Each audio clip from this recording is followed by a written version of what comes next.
സ്വാഗതം.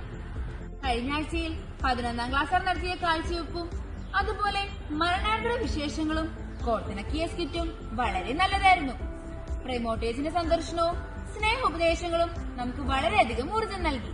ശുദ്ധീകരണ സ്ഥലത്തെക്കുറിച്ച് ധ്യാനിക്കുകയും മരിച്ച ആത്മാക്കൾക്ക് വേണ്ടി പ്രാർത്ഥിക്കുകയും ചെയ്യുന്ന ഈ നവംബർ മാസത്തിൽ നമുക്ക് എല്ലാവർക്കും സെമിത്തേരിയിൽ വിസിറ്റ് ചെയ്യാൻ പോകണ്ടേ? നാളെയാണ് കൂട്ടുകാരെ. കൈനിറയെ പൂക്കളുമായി നമുക്ക് അവരെ കാണാൻ പോകാം. മരിച്ച ആത്മാക്കൾ നമ്മുടെ പ്രാർത്ഥനയ്ക്കായി കാത്തിരിക്കുകയാണ്. നമ്മുടെ സ്നേഹ സാന്നിധ്യവും പ്രാർത്ഥനയും കിട്ടാൻ വേണ്ടി ദാഹിച്ച് കാത്തിരിക്കുകയാണ്. നമുക്ക് അവരെ പ്രാർത്ഥനയിലൂടെ ആശ്വസിപ്പിക്കാം. നാളത്തെ വിശുദ്ധ കുർബാനയിലെ കാഴ്ചവെപ്പും പ്രാർത്ഥനകളും വായനകളും നമ്മുടെ 10ാം ക്ലാസ്സിലെ കൂട്ടുകാരാണ്.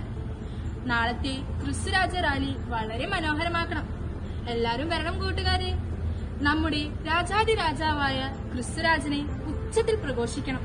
കഴിഞ്ഞ ആഴ്ചയിൽ പ്രായഭേദമന്യേ നടത്തിയ മത്സരങ്ങൾ ഞങ്ങൾ ഞെട്ടിപ്പിച്ചു കളഞ്ഞു. അതുപോലെ തന്നെ ഇന്നത്തെ കൂട്ടയോട്ടവും വളരെ മനോഹരമായിരുന്നു. സമ്മാനത്തിനർഹരായ എല്ലാവർക്കും പ്രത്യേക അഭിനന്ദനങ്ങൾ. നാളത്തെ പരിപാടിയിൽ പങ്കെടുക്കാൻ മറക്കരുതേ കൂട്ടുകാരെ. ഒന്നാം വായന ദാനിയേൽ പ്രവാചകന്റെ പുസ്തകത്തിൽ നിന്ന് 7ാം അധ്യായം 13 മുതൽ 14 വരെ. പ്രതിവചന സങ്കീർത്തനം കർത്താവ് വാഴുന്നു, അവിടുന്ന് മഹിമയണിഞ്ഞിരിക്കുന്നു. രണ്ടാം വായന വെളിപാടിന്റെ പുസ്തകത്തിൽ നിന്ന് 1ാം അധ്യായം 5 മുതൽ 8 വരെ. വിശുദ്ധ യോഹന്നാൻ എഴുതിയ സുവിശേഷം 18ാം അധ്യായം 33 മുതൽ 37 വരെ. 7 മണിക്കുള്ള ആന്റോണിയ ഡേറ്റ്സ് കാണാൻ മറക്കരുതേ കൂട്ടുകാരെ. നന്ദി.